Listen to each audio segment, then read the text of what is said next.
Look at the air in front of you. Really look. If there's a shaft of light in the room, you can see them. Little pale flecks, drifting, turning slowly, landing on everything you own. You've probably heard what they are. 80% of household dust is dead human skin. It's one of the most repeated facts on the internet. It's also wrong, and the truth underneath it is so much stranger. Because your body really is manufacturing that debris, right now, on purpose, in a factory 5 layers deep, running a process that has only one product: corpses. Let's start with the claim, because it deserves an honest answer. The number you've heard, 70%, 80%, is almost certainly too high for most homes. Researchers who study house dust have looked at what's actually in it. Textile fibers, paper, pollen tracked in on shoes, soil minerals, paint, soot, hair, insect fragments. One study of homes in the American Midwest found that around 40% of the material in household dust came from outside the house entirely, blown in, carried in, walked in on the soles of your feet. So no, your house is not 80% you. But here's where it turns. When researchers look specifically at the fine stuff, the particles small enough to hang in the air, the picture changes. In homes where people spend most of their time indoors, roughly half of those airborne flecks are skin. And they are not spread evenly. They concentrate exactly where you spend your hours: your bed, your couch, the chair you're sitting in.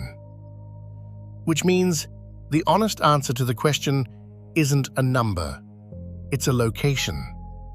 Your house isn't made of you, but the air right above your bed in that shaft of light, more or less, is. And that's the boring question anyway.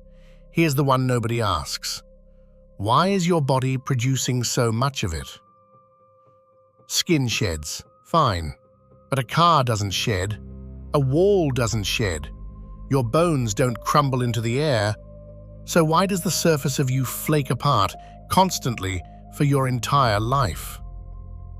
The answer is that it was never supposed to hold together. Go to the bottom of your epidermis, the basal layer. It sits on a thin membrane, and it is the only part of your skin that is genuinely, actively alive in the way you'd expect. Down here are stem cells, dividing, slowly, endlessly. Every time one divides, it makes a copy. One copy stays behind, anchored. The other one lets go. And that cell, the one that let go, is now on a journey it will not survive. It begins to climb, pushed upward by the cells being born beneath it. It rises into the next layer, the spinous layer, where the cells grip each other with thousands of tiny protein rivets. Under a microscope, they look spiked, bristling, like they're holding on for their lives. They keep rising, and as they rise, they change. They start filling with keratin, a tough, fibrous protein, packing it in until the cell is dense with it. They grow granules, little dark packets. Some are full of a protein that will bundle the keratin into cables. Others are full of fat, and those ones are going to do something remarkable. Now the cell reaches the top of the living epidermis, and something happens to it that we've only recently been able to watch in real time. Researchers grew human skin in the lab and filmed the moment under a 2-photon microscope, and what they saw is not what anyone expected. The cell doesn't simply flatten. First, it swells. It puffs up, briefly, thickening. Its little internal traffic stops dead. The mitochondria, the parts that were keeping it alive, go dark. Then the cell empties itself. The fat packets rupture and dump their contents into the spaces between cells, where the lipid spreads and sets like mortar. Inside, the cell's own machinery turns on its own body. Its organelles are digested. Enzymes shred its DNA.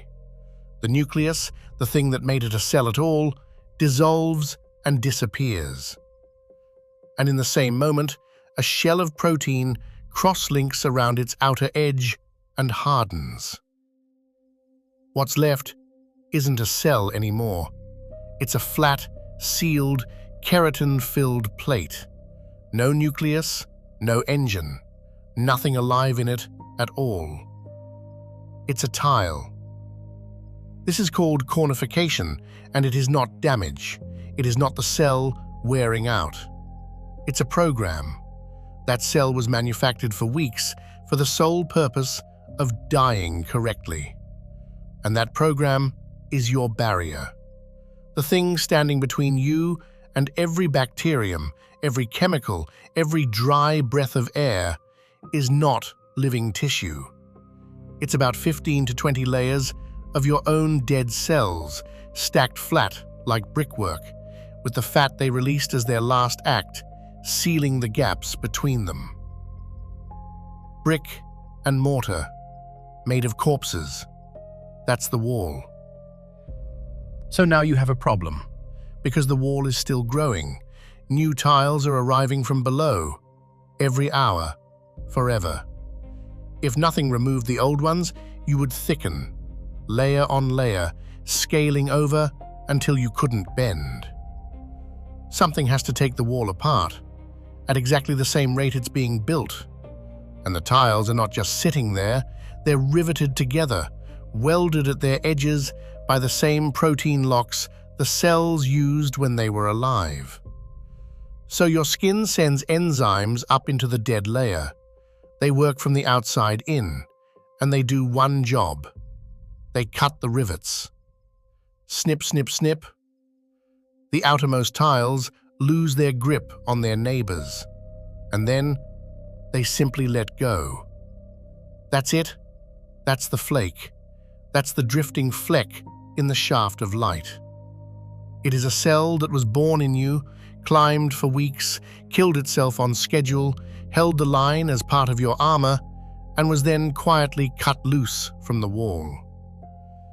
The numbers, for what they're worth, are a mess online. You'll see 30,000 cells a minute, 1 million a day, 4 kilos a year, all contradicting each other. Here's a figure you can trust. Roughly 1.5 grams a day. Call it half a kilo a year. About the weight of a paperback book, leaving you, every 12 months, one microscopic tile at a time. And the whole journey, from that first division in the basal layer to the moment the rivets are cut, takes somewhere between 40 and 56 days. Not 28. That's another number the internet got wrong. There's one more thing living in this story, and you're not going to like it. Your skin flakes don't just sit in the dust. They're food. The dust mite is a microscopic animal that lives in your mattress and your carpet, and its entire diet is you. A single gram of household dust can support hundreds of them. You are shedding, and something is eating. So, is your house made of human skin? Not really. Most of the dust on your shelves came in from the world outside. But the fine haze in the air above your bed, in the light at the end of the day, that pale, slow drift you can only see at the right angle, that's you. Leaving. Not falling apart, not decaying, working exactly as designed. Your body has been running a factory your whole life whose only product is a wall of your own dead cells, and whose only export is the dust in the room you're sitting in. You are wearing yourself, and you are shedding yourself, and you have never once had to think about it. Your body is doing something incredible right now. Come see it. Vivovue.